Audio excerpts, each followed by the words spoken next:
All right, welcome. Thank you so much for joining me this afternoon. I haven't done a webinar like this in a very long time, and I'm really excited. I'm excited to have you here. Thank you for those who have shown up. I know registering is one thing and then getting here is a completely different thing. I myself do that as well. I'm guilty of registering for things and not turning up. And then, sometimes I listen to them while I'm out walking or when I'm driving or doing something because it's hard. It's hard to interrupt our schedule. So I really appreciate those of you who have shown up here in person. I mean, I would talk to myself for the hour. If you know me or if you've seen me do anything, I love talking. So I happily would have done, well, not happily, I would have done it for you, but it's always great to have people here anyway. So we are here this afternoon to talk about leading staff wellbeing. That's not a very creative title. I think a few days after I posted it, I was like, I didn't really pull out any creative genius moments there with that name, did I? I literally called it what it is, which I guess is helpful in a way because, that's what we're going to talk about. And I'm going to do that with you this afternoon. I'm going to talk you through a series of ideas, concepts, things to think about and ponder as we embark on this staff wellbeing journey. I think 2024 is going to be the year of bringing this front and center in many schools. I'm excited for that. I'm doing some filming tomorrow and I was just making some notes and I was talking about how right now I feel like we are in this transition. We're in a transition in workplaces and schools between what the workforce used to look like and what it's going to look like in the future.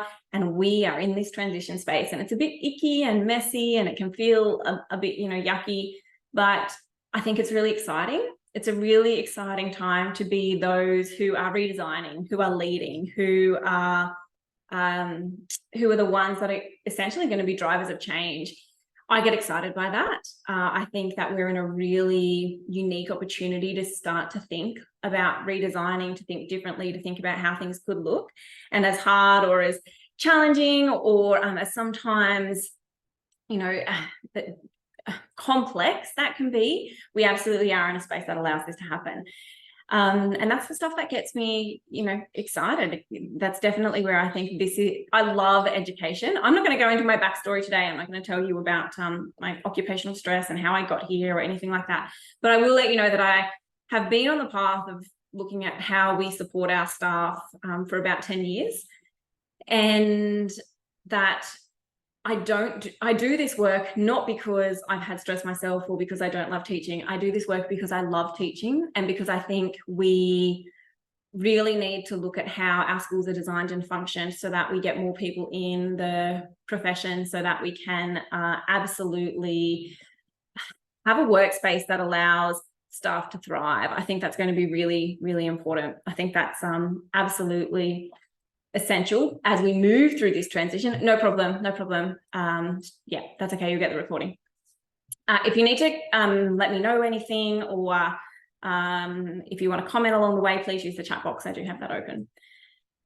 Someone just had to pop out because something with a student, and that's part of it, isn't it? Being educators, it's part of the reality of how do we do this work whilst also still having students.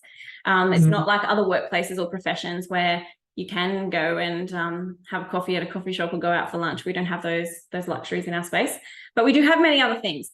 And what I was sharing with you is that the reason I do this work is because I want schools to be great places that people want to go to. I shared with a group I was talking to a few weeks ago that, we often think about students as being our clients or as being the ones that we have to design our workplace around. But what if staff were our clients? What if we saw staff as the people we were trying to sell our school to?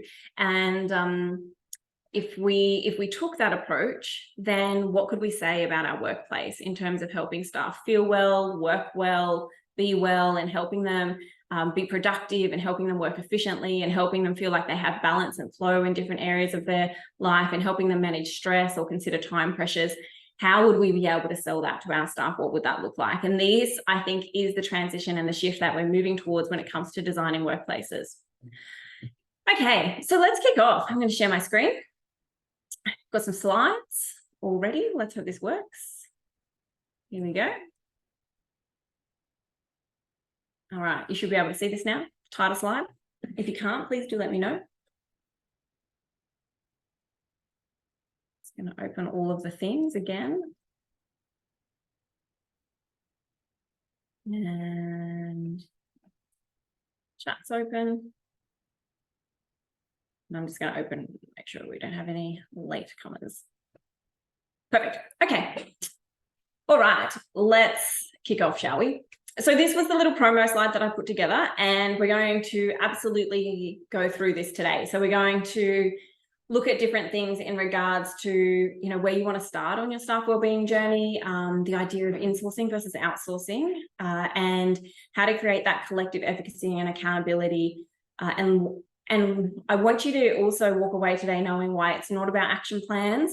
We actually have to start thinking about design plans and redesigning how our schools look and how they function and how they work.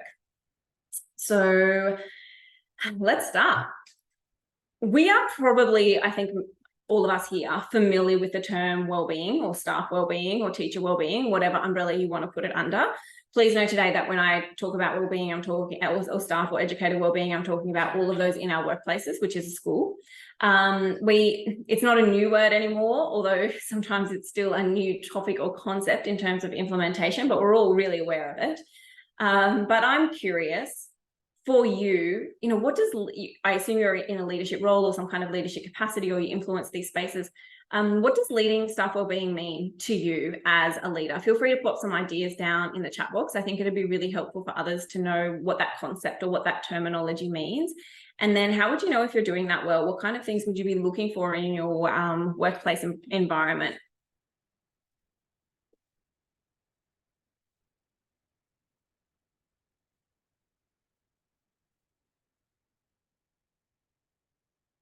It's interesting, isn't it? I think it's one of these things that we know matters, and I saw something today when I was talking to someone else today. Yeah, providing staff strategies, collaboration. Yeah. And the comment was, well, every workplace has a responsibility to support staff wellbeing, and that we don't deny that, absolutely, but it's so different workplace to workplace, right? Looking after staff, checking in on them, is workload realistic and manageable, checking if people are happy. Yeah. And some of those things are really subjective to the person, like what's happy person to person, what's manageable person to person. Yeah, best practice, what's needed, what's wanted, and setting a good example. Yeah, it's great. If we're doing it well, sick leave is manageable. Yeah, that's one way of looking at it. Yeah.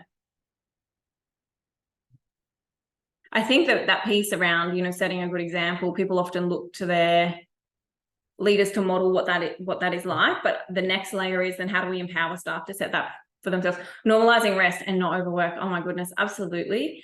I was a school leader for a few years. My last leadership position was at quite a large school, and I had leadership positions in London as well. And if you've worked there, you'll know it's a totally different thing. But I was, I suppose, victim to the overwork. That was all I knew how to do.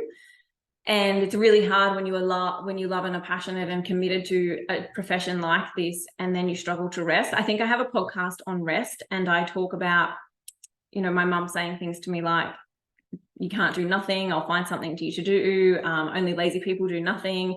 And in actual fact, rest is so helpful for productivity. We need to rest, we need to be bored, we need to do nothing for well-being, but also for cognitive load and cognitive capacity, for creativity. There are just so many benefits to rest now, but it's not about doing nothing. You know, there are different types of rest. So see if you can find that on my podcast. It might be really useful for you. Staff having the capacity to complete responsibilities without burning out. Yeah. And knowing well-being is important and considered. That's a balance, isn't it? Like it's not about not doing our job. We have things to do and we have to get our work done, but how do we navigate that? And how do we as leaders mitigate and prevent some of the stresses that might be occurring or reoccurring or happening? And how do we anticipate for those, plan for those, reflect on those and improve them? But also, how do we help staff know that there are things that have to be done, but burnout's not the result of that. It's weighing that up. How do we navigate that in a space? Awesome.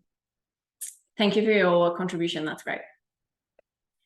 So for me, you know, staff wellbeing is really about having an approach that allows us to embed ways of working, being, and feeling well in our workplace.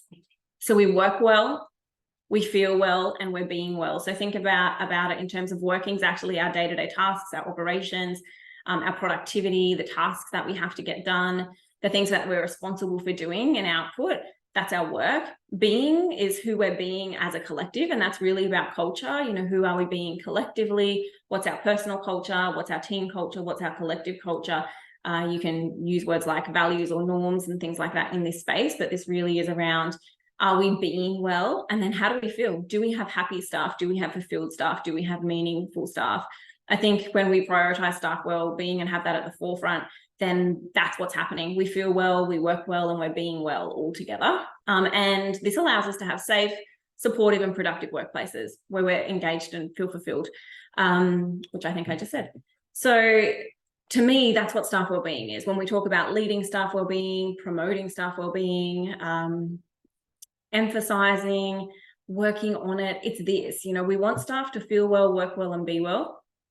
But we also want them to be safe and supported in the work that they're doing, feeling productive as well as engaged and fulfilled. There are many other words that you could replace these words with. And that's what I encourage you to do when you look at staff wellbeing in your context. It really is about being specific in the language that you use. I was at a school last week and we launched their staff wellbeing framework draft, and I've spent 12 months working with the wellbeing committee, but you know, it's their work. And I was there in their launch, but I let them present. Well, I encourage them to present and share, because it's their work, it's the work of their school, and they own that, and they have to be the voice of that. And what they shared a lot with their colleagues, you know, there's over 200 staff, so it was quite a lot, is that we had a lot of debate around words, around semantics, around meanings, and we use some of these more abstract words like fulfillment or connection, but we'd also defined them for the context of that school as well.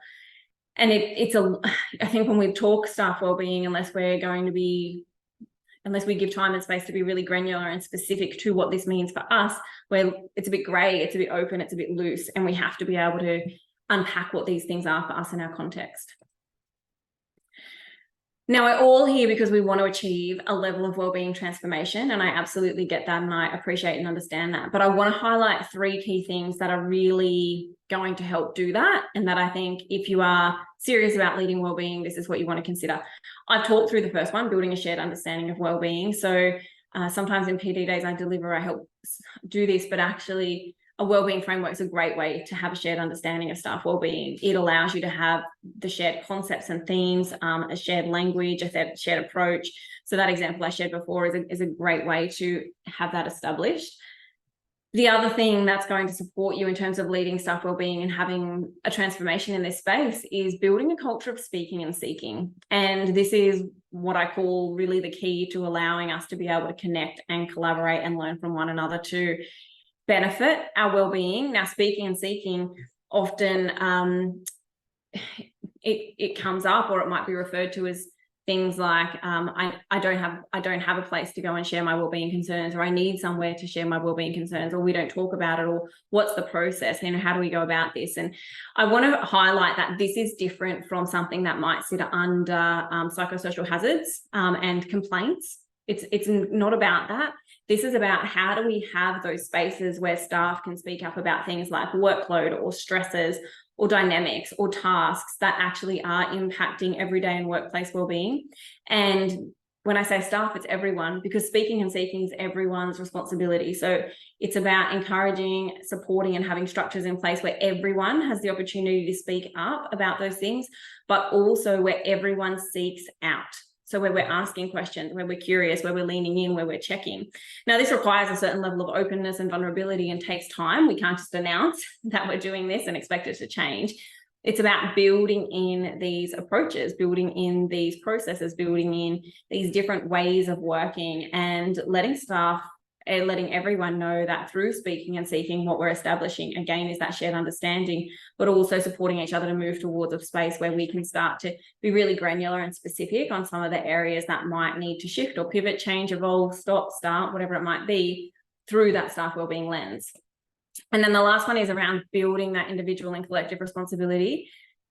I'm sure you've heard me say, if you've listened to my podcast or something, you know, it's not a leader's responsibility to drive or change wellbeing. I'm a big believer that when we talk about staff wellbeing, it needs to be driven by all staff. Now, yes, in some large schools, it's impossible to have all staff do all of the things all at once.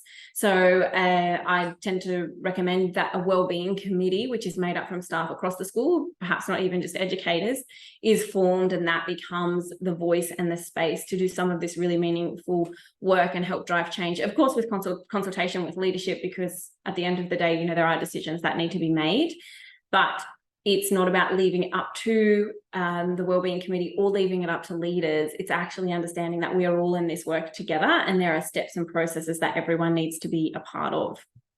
So they're the three things that I would really have you consider when you're looking at how do we build this staff wellbeing transformation. What are the three key things to consider? I mean, there are of course more, but these I think are the three to start with: building that shared understanding, establishing speak and seek, and ensuring that individual and collective responsibility is understood. I'm going to take a sip of my water. If anyone has any questions or comments, feel free to pop them in the chat box.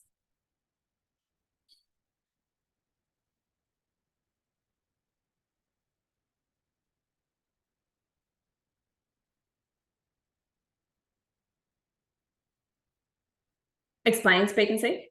Yeah, absolutely. So speak and seek is a concept I've developed to help build the idea of how do we have wellbeing dialogue. So often we use things like surveys. Oh, okay. Oh, wait. Mute that person. How is it different to complaining? Yeah, great question. So complaining looks like let's say complaining or whinging or negative, all of those things. Whilst we may need at times I actually use the term vent or get things off our chest, and I have a process for how to do that so that it is done safe and it is done in a way that's appropriate. It's actually not helpful to us. And so right now, like, let's take headlines in the newspaper or the media, like the headline last week, which was $40,000 for a job no one wants. Oh my goodness, like that's not helping our profession at all. We really need this to change. And using words like burnout, overwhelm, and stress really commonly. And so what they do is they actually they do a number of unhelpful things. Many relationships or connections will be built on complaining or how tired or stressed you are, especially around a staff room. They limit our ability to actually change or to be able to see option or possibility or do something new. And they put us in a space that's really restricting for wellbeing, and it's not somewhere where we want to be. Now, there is a difference between that type of thinking and being and actually recognizing what is contributing to wellbeing or reducing wellbeing, but also still remaining proactive about it. And so speaking up and seeking out is a tool that's used to proactively help us engage in wellbeing dialogue, focused and based on transformation, change, and better outcomes. It looks like different things in different spaces depending on what's available to you. And it can complement or be used in replace of or alongside different wellbeing tools. But when we use wellbeing assessment tools like surveys or Google forms or a questionnaire, we're limiting ourselves to the written word. And when we have feedback that says, 80% of staff are stressed, or 70% of staff who don't have time to work on their physical health, or whatever it might be, there were some I've come across recently. When we have those statistics, we don't actually know what's sitting beneath the surface. And so what is causing me stress could be very different to what causes you stress, to what causes someone else stress. So having a culture where we embrace speak and seek, we're setting up a space that allows us to go beneath the surface, to go deeper. And so it's okay to feel stressed, absolutely. But then there are things that need to follow that. So for example, let's say someone came to you as a leader and said, I'm feeling really stressed, I've got 10,000 things to do. As a leader, you would want to seek out more information. So I would be saying, tell me what those things are. What's causing you stress? Let's have a look at them. And by listing or naming them, being really granular and specific on them, what we have are some tangible things we can work on, we can change, we can shift. That's a very different conversation to what tends to occur, which is someone saying, I'm really stressed, and then someone responding with, yeah, me too, or you think that's bad, let me tell you about my to-do list, or saying something like, we're all stressed at the moment, we've just got to hang on until the end of the year. when we do that, we're actually denying or shutting down that emotional experience. Yeah. And so we've got to be able to move past those common words. And this goes for the speaker and the seeker, like this goes together.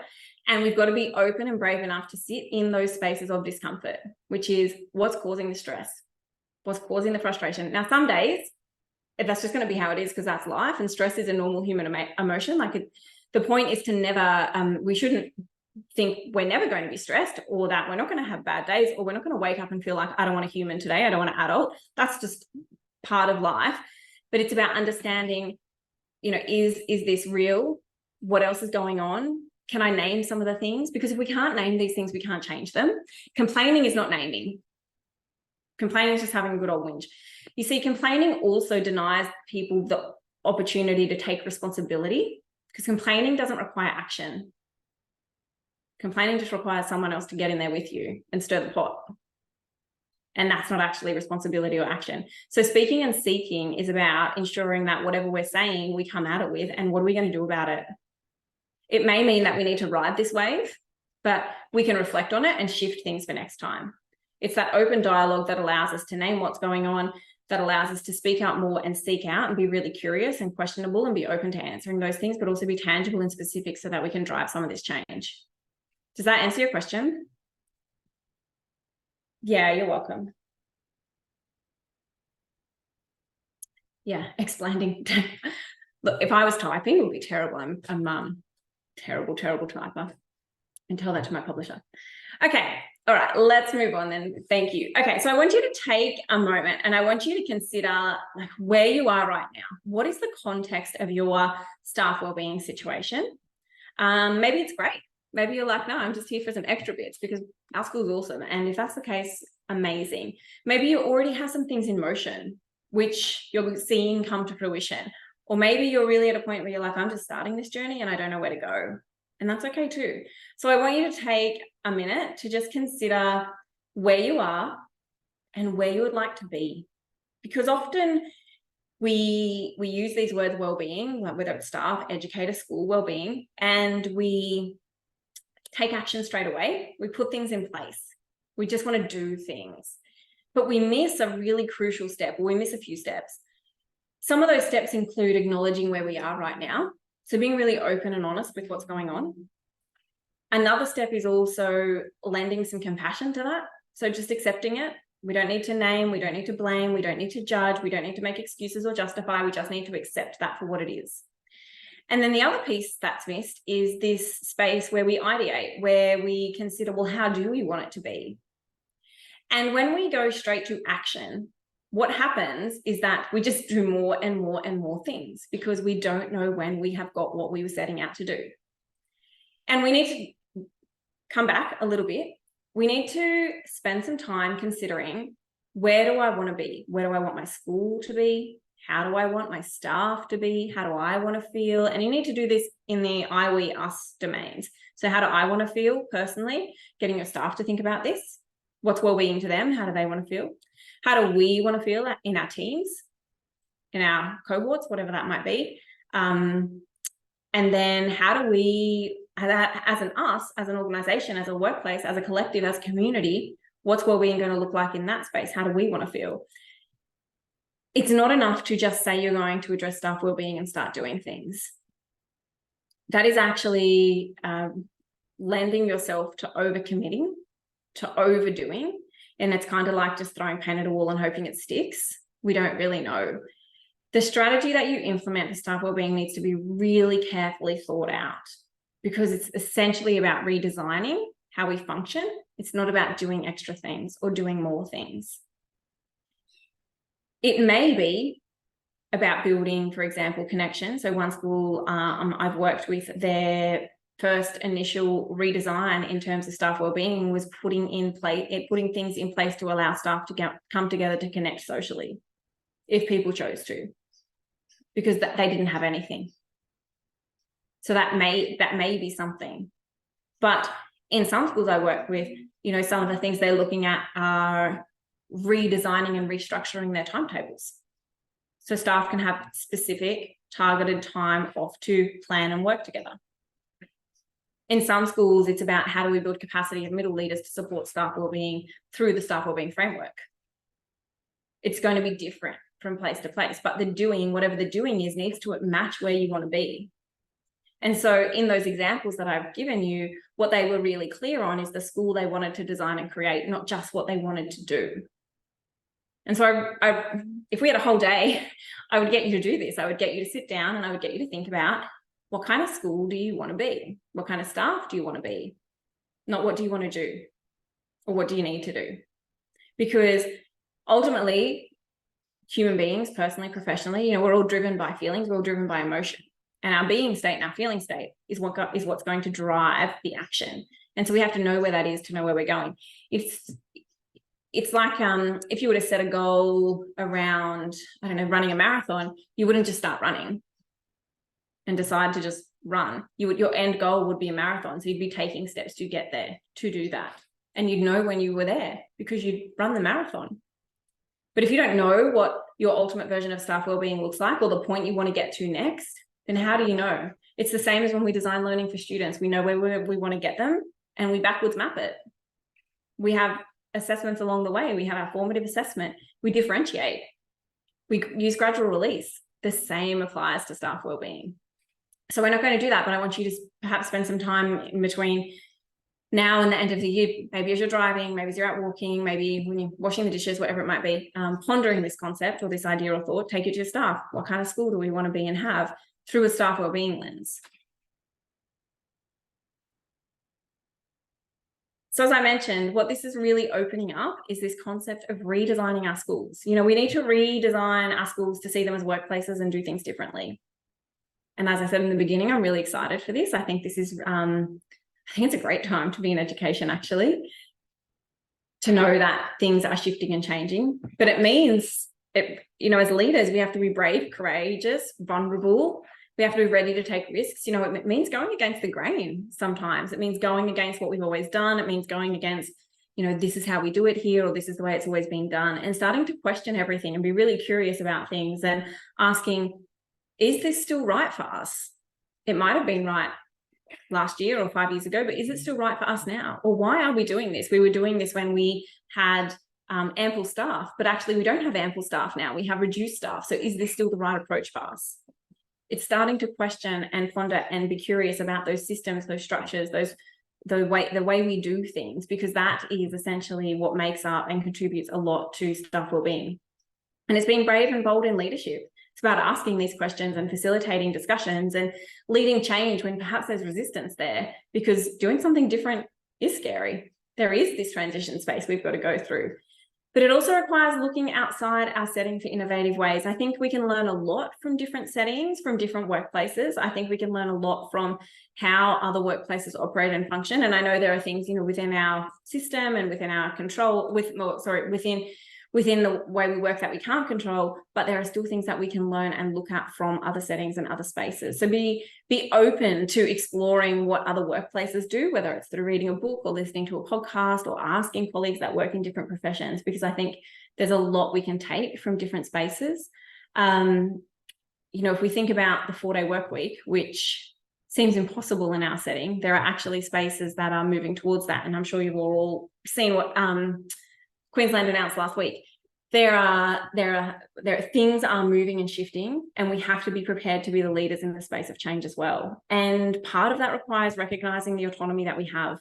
I was having a conversation with someone earlier today, and it was around, there's lots we need to do for staff wellbeing, but we just can't because of the system. And I shared that I don't think that's true. I think there's a lot of autonomy we have, and at the moment we're underestimating it. Another great thing for you to ponder or ask your staff is like, what do we control in our setting? We control all kinds of things. We can control our timetables. We can control what subjects people teach. We can control in some ways we can even control our start and finish times. I had a school recently that shifted their afternoon bell times and changed their lunch breaks around for whatever reason. It was in that space, but what it meant was that there was more team time through the week, and they just asked the bus company if that school could be picked up first rather than last. So there is autonomy in different spaces if we're prepared to look at it and go there. But it takes time, and many of us are looking for quick fixes. And I want you to know there are no quick fixes in this space, because every school is so unique and different. And whilst I love that about education, I too think that there are some things perhaps if we streamlined would make things a whole lot easier. That's not how it is right now. So we have to be prepared to actually do the work in our own setting and take the time to do it well. So because every school is different, so different school to school and system to system, we have to be really open to what it looks like in our setting, to what leading staff wellbeing is going to look like, which means it's not going to be a one-size-fits-all approach, because I don't know what that is in your school. I know what it looks like in other schools, and I can tell you that every school I've worked with, whilst there are similar themes, it looks very different in terms of strategy and direction and redesign. But you really too want to use staff data when you're going down this journey to lead staff wellbeing with your school. And I talked about speak and seek already. That's a huge part of it. But let me even just use the concept of complaining. Complaining, whinging, gossiping, whatever it might be, is actually really useful data. You know, those moments where staff are sitting around the table talking about how tired they are, or where you might have had 3 conversations with staff at once who are telling you that they've just got a whole lot going on and they feel stressed. And as leaders, that tends to happen, and there tends to be patterns and themes. That's actually really useful data. Don't wait for the Google survey. Pay attention to what's happening around you in your setting, because that's going to give you some really specific insights. And we sometimes have a tendency to just brush past it or be dismissive of it, or think, oh, well, it's week 7, everyone's tired. No. If everyone is tired in week 7, then that's an indication that perhaps we need to look at what's going on and restructure some things, or support staff to restructure things in their own space, in their own personal well-being, to take some autonomy and control of what they can influence. Don't disregard that data that sits around you. It's not just in your Google surveys or in your staff well-being data. It's not just in your climate surveys. It's everywhere. And I talked about fast and slow, and I think this is really crucial. You know, you have to be prepared to know that some things you can get some quick wins, absolutely. But many of the things that are required to support staff wellbeing will take time, and that's okay. What we need to be okay with is pausing some of the initiatives or things that are on our agenda, de-implementing some things, so letting some things go, and then stopping some things. We have to be really open to looking at everything we're doing and asking ourselves, is this the right thing for us right now? Is this the thing that's adding value? You know, what is the return on investment here? Is this the thing that's going to give us the biggest impact for our staff wellbeing journey that we are on? And, you know, I would really encourage you to consider, if staff wellbeing is the priority for your setting, then that's all you do. That's all you do. That is the priority. Everything else gets to happen as it happens. But I think right now, in a school setting, we could benefit from pausing any new initiatives or any new programs or whatever it might be, and actually start to review and reflect on everything that exists and ask ourselves, is this supportive of staff wellbeing? Because remember, that's about our staff working well. Are they feeling well? Are we being well as a collective? Are our teams working well too? And am I leading well? If we work on those things, that's also the framework for my new book, by the way. There's a little insight. If we work on those things, then the ripples of that's going to be really impactful, really huge. It's actually, everything else will start to flourish from that space. Because what you may find, there are so many priorities in schools. Yeah, so how do we, so my question is, do we have to do all of the priorities all at once, all at the same time? You may have an answer to that, you may not. But that's my question to you, because I think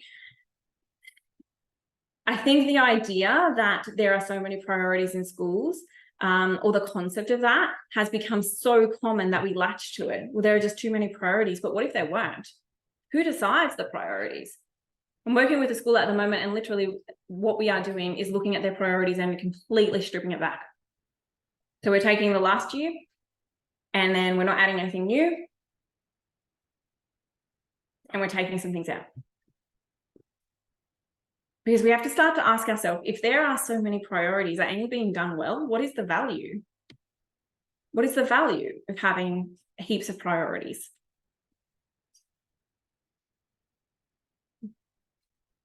Yeah. And you know what? That kind of conversation is one of those icky conversations that's really hard, because it means doing things differently. And the honest truth is, we can't take on something like well-being of staff if we're still asking them to do more and adding more and having more priorities, because they don't go together. They're conflicting. And so we have to be prepared to pause. We have to be prepared to stop and de-implement and do things differently. And this is the message around staff wellbeing that I don't think is being communicated, that I don't think is being openly shared in some spaces, or I think sometimes the perception and what we're sold is that it's just about having strategies to be resilient and to thrive and to flourish, or to implement PERMA. And I mean, those things help, right? Absolutely. But if we're not also addressing the cause of what's impacting staff wellbeing, so if we're not prepared to look at priorities, if we're not prepared to look at workload, if we're not prepared to look at what causes stress, then it doesn't really matter what we're trying to do outside of those spaces, because it's an imbalance. And so we have to be prepared to go down both. Yeah, it is a hard balance to strike, absolutely. But that doesn't mean we don't do it. Or it doesn't mean it's impossible. It doesn't mean that we shouldn't be having conversations that allow us to just play with the idea, because I think the more we try and push on with all of the priorities for staff wellbeing and all of the priorities for student wellbeing and all of the priorities for learning and teaching, we're not going to allow ourselves to do any of them really well. And that's where disconnects start to happen. And I mean, that impacts wellbeing. So what you may find, and I've alluded to this and probably touched on it already, is that when you go down the path of speaking with staff, and I've done this in a number of schools in my Beneath the Surface days, there are 3 common themes, and I thought I'd share them with you. And you may find this. Workload comes up a lot. I'll come back to that in a minute. So workload comes up a lot, but it's really important we have discussions around what is appropriate workload for us as educators. What should we be doing and what shouldn't we be doing?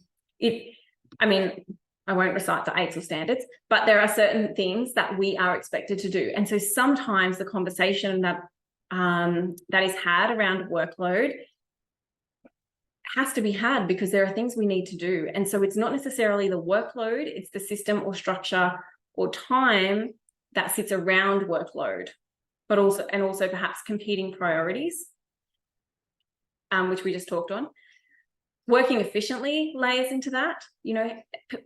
A lot of what I've seen is that staff want time to work efficiently. They want to know what's expected. They want to know when enough is enough.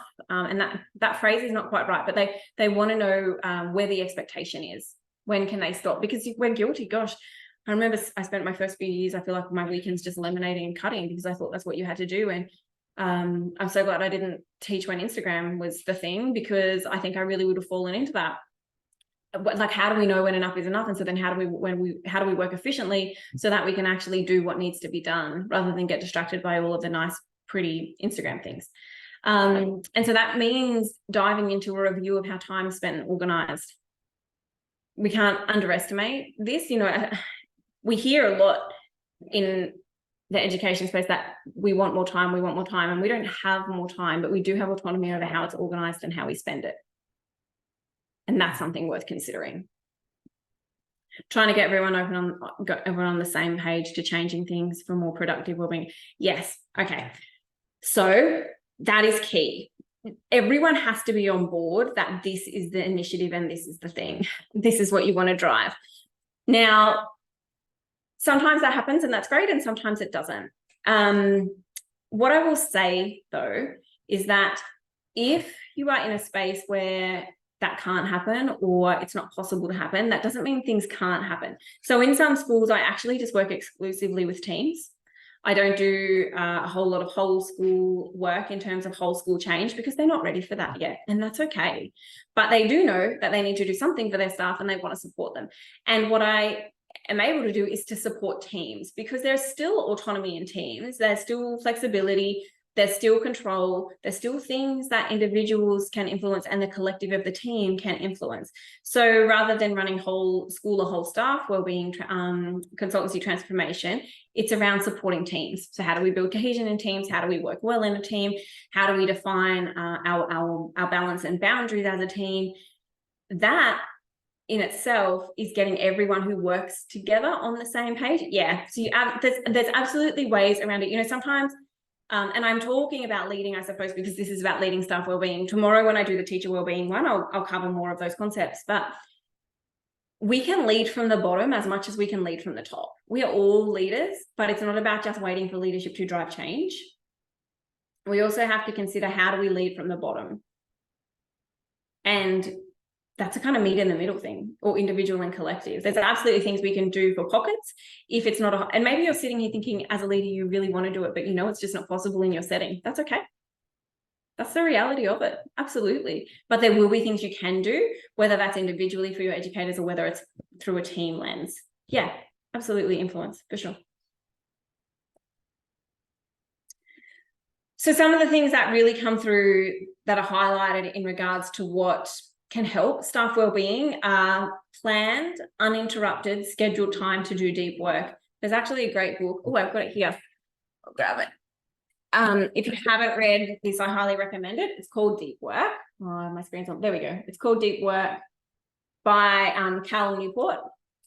Really good in terms of how we're designed to work and how we need uninterrupted, clear, focused time to just work on those things that matter. And this comes up a lot, especially if you consider how your non-contact time is designed. So a principal friend of mine down in Canberra, she has worked for the last probably 18 months to 2 years on restructuring her staff timetable so that each staff member each team, I think they have from 9:30 to 2:30 off one day a week as a team to do their deep work in terms of planning, assessment, moderation, resourcing, whatever it might be. It took her, nearly 2 years to be able to redesign and get everything in place to allow that to happen. But the scheduled time to do deep work is something to consider. I mean, how much can you get done if you only have a 45-minute non-contact time? Not very much. That's why we feel reactive all of the time, because we don't have space to do deep work.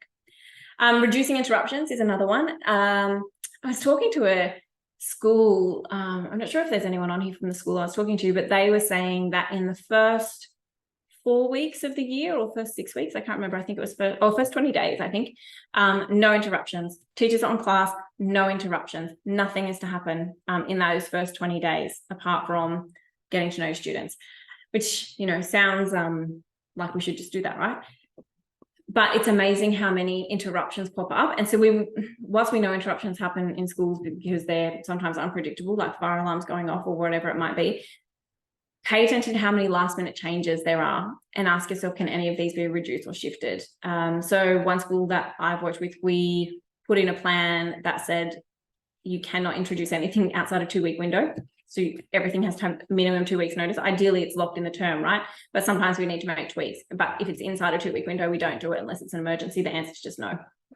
And so we have to be okay with that. We have to be okay with putting some of those boundaries in place in terms of how we work well. And the last one is that clear vision and areas of priority, which we touched on.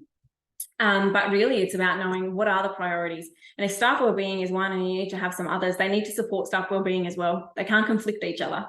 So we need to be really clear on what those things are, but also how do they trickle down? Because we can have priorities that sit in a school improvement plan, but they might trickle down into leaders, which might trickle down into middle leaders, which might then trickle down, which will trickle down into classrooms. And if you are in a school where there are multiple middle leaders and leaders all with different initiatives and priorities, and everyone's asking something of staff, that's going to be a lot on an educator.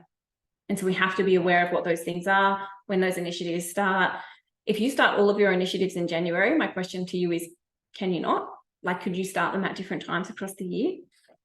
In schools, we love to start a new initiative in January and have a PD day on it and announce it. That means everything happens all at once.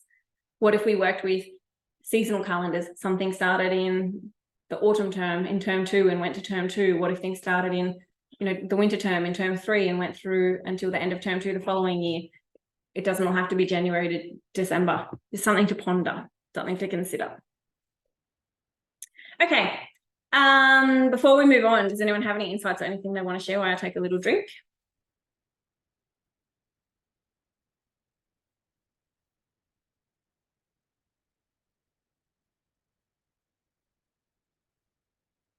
Perfect. Okay. So how do you make it happen? As we've suggested and as we've said here, you have to commit to the work. And that means that there isn't an easy fix. Now, there are definitely things you can implement, and you can drip feed things, yes, but ultimately, if you're going to implement things like morning teas or yoga classes, which we do need because we love them, and from someone who works from home majority of the time now, I can share with you, not having a weekly morning tea is not fun. So definitely keep those things up. But if you are looking to improve staff wellbeing culturally across your context and across your school, it has to become a priority. It can't be done through random ad hoc things. And if we go down the path of, keeping some of those more subjective strategies, and then also perhaps adding in, a one-day PD here or a staff meeting or something like that, it will help to boost morale and it will increase positive emotion. Absolutely. And we want that. But if you want to move to a strategy that really looks at causes rather than symptoms, then you're going to have to be prepared to do some longer term work. There's plenty of stuff out there for symptom. There's plenty of stuff out there for when we're feeling tired or stressed or overwhelmed. But the conversation and the work we're doing needs to shift really, if we want long-term change, to what's causing it and how do we address that. And that's where we need to make that happen through these three things. We need to actually plan, prioritize, and participate in the change work. That's where we're going to get strategy, change, and action. So we need to plan. We need to give time to actually considering what's going on, to different ideas and opportunities and solutions. We need to be open. We need to bring brave, courageous, vulnerable. We need to speak and seek. We need to collect data, and we need to redesign some of the things and have know what our priority is. We then need to prioritize those tasks. It is no good having an action or design plan if you disregard it or if you don't do it. So you need to be really specific and granular in this, and you need to, like we do our unit plans, map them out, backwards map them, make sure they happen, but then participate, because it's so easy to have a 10-week plan in terms of things that we're going to do or start to do, but we don't always participate in them. I mean, we can all book into the gym class and set our alarm, but we can also hit snooze. So we have to plan, prioritize, and participate in the change, which means it needs to be a priority. It needs to be on calendars. It needs to be scheduled. There needs to be time given to it. It's not going to happen by chance. It needs to be really considered and well thought out. So there are two ways that I can support you to do this. If this is something you want to have a chat about or you just want to hear about, please, absolutely, I'm happy to talk through it. So we have our staff wellbeing excellence pathway, and what that really is it's a long-term commitment in helping you change staff wellbeing and culture. And we do all of the things together in terms of collecting data, developing a staff wellbeing framework, looking at redesigning certain aspects and going through that journey together, but also looking at how do we build individual strategies for educators, because that comes up a lot, right? We know we need to do things in-house, but how do we support others? And I won't go, I'll be doing more of that tomorrow if you want to come along and talk about why that is and why that hasn't happened in terms of individual strategy, but we need to be doing both. And so both happens through this staff wellbeing excellence pathway. And in that too, as a wellbeing committee or a wellbeing staff, you're supported to implement change through some really guided and structured checkpoints each term. Our leading staff wellbeing inquiry is a little bit different. And this is still an opportunity to take change, but you mightn't have the time commitment, you mightn't have the budget, you mightn't have the capacity to commit to something as complex as the excellence pathway. And so the leading staff wellbeing guided inquiry is an opportunity for you to form a wellbeing committee and have me as your mentor and coach to guide you through a series of steps to facilitate the change process in your own school. I'm a big believer that to really get change, to really get transformation, and to really build collective responsibility and efficacy, it needs to be you doing the work, not me. It's not about what I think or what I want or what I do. It's actually really about you. It's about you feeling empowered. It's about you knowing the steps. It's about you supporting and building that partnership with those you work with to drive change together. And so the Wellbeing Guided Inquiry supports you to do that. Each term, there are 2 half-day PDs that I take your wellbeing committee through. And in between those, there are action steps for you to take back to your staff and do those things. And by the end of the 12 months, you either have a design plan or a framework, depending on the path you choose to take. So there are 2 things that might interest you, and feel free to, what's the difference between the 2 options? Yeah. Kate, do you just want to send me an email and I'll send you the brochures? That's going to be the easiest way to do that. Yeah, awesome. But ultimately, think of it like the staff wellbeing pathway. You get a lot of me in your school. You get a lot of me analysing your data. You get a lot of me doing some things for you, and really being in there a lot through a lot of the things. We design our framework together. We flesh out and operationalise our framework together. We do our design plans together. I do staff PD days, etc. The guided inquiry doesn't have as many touch points. It's 2 half-day PDs a term, or 1 day if we do them face-to-face, but usually online, 2 half days online with your small group, with your wellbeing committee, and I'm taking you through a 12-month process. Yeah, awesome, to get that change in your school. But I can send you the brochures for each. Perfect. Okay. But the number 1 question is, how do we help educators? So in either of those options, you also get 20 staff conversation starters that you can have and use to facilitate with your staff along the way, plus a whole bunch of other stuff that allows you to do that. But tomorrow I'm going to jump back on and I'm going to do a teacher wellbeing webinar. And at the end of it, I'm going to talk about the teacher wellbeing membership. But this might be something that interests you as leaders, because I know that there's always this, I want to help my staff and I don't know how. When I was first a leader, I did not have the knowledge or understanding I have now in terms of human behavior or positive psychology or mindset or all of the things. I didn't have it. I've spent 10 years learning and absorbing and studying, and even now I'm working with a psychologist to look at how we expand some of these concepts in the education setting, because this is really important. You know, we want to support our educators, but how do we do it? And so the teacher wellbeing membership is something that you can encourage your staff to join. It's a membership where we go, that's essentially built on this diagram here, where we work together to understand our energy. So energy in and out of the classroom, energy in and out of how we work, where we cultivate balance, where we flow, where we look at time management or boundaries, decision-making, where we build our self-awareness so we know what's going on for us, so emotional health, resilience, mindset, etc. And a whole bunch of other things that educators can work through in terms of individual modules, but then also have the ability to, we're going to run 3 PD sessions a term, in I think weeks 5, 6 or 7, depending on where you are, every Thursday for 3 weeks, where we'll dive deeper into a positive psychology and psychology concept that helps with wellbeing so that we can work well, all designed so that we work well and teach well. And just to let you know, as leaders, we will be looking at having a leadership funnel for that as well.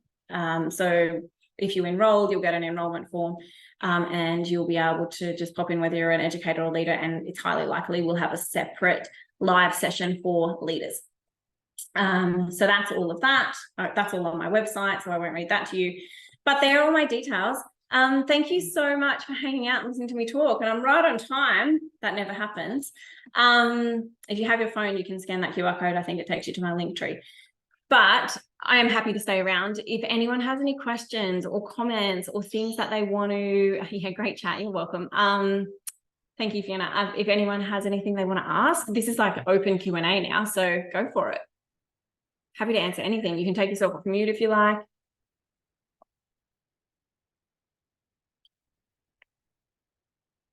You're welcome. You're welcome. Hi, Louise. You're welcome. Thanks, Tanya.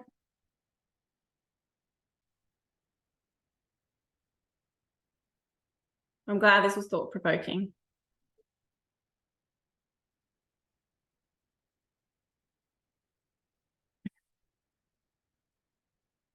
If you want to jump in and ask a question, feel free to type away. If you want to just jump off and go and enjoy your hopefully sunny, I was going to say Thursday afternoon, sorry, Tuesday afternoon.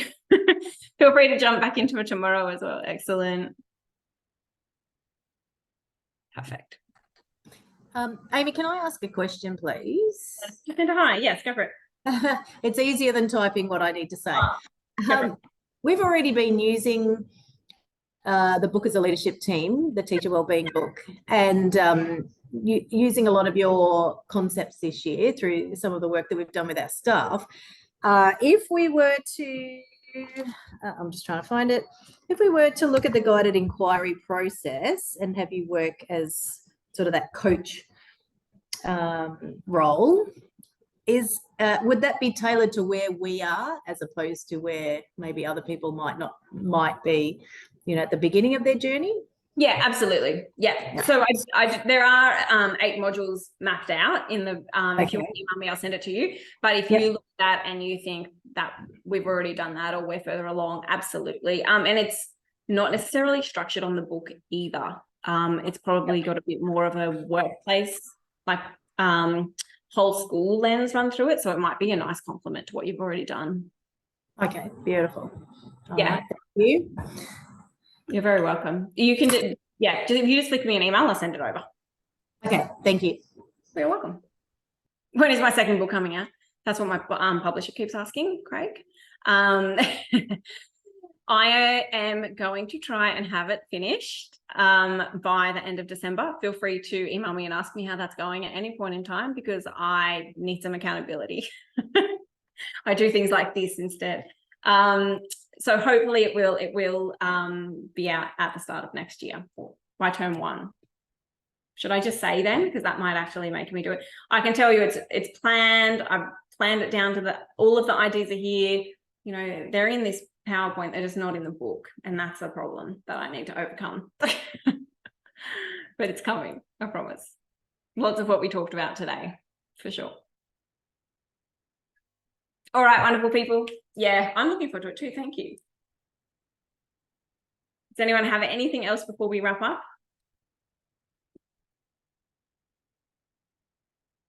Okay. Thank you so much for coming along.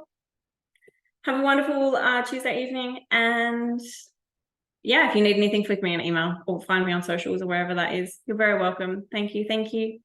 Wonderful. All right. Bye.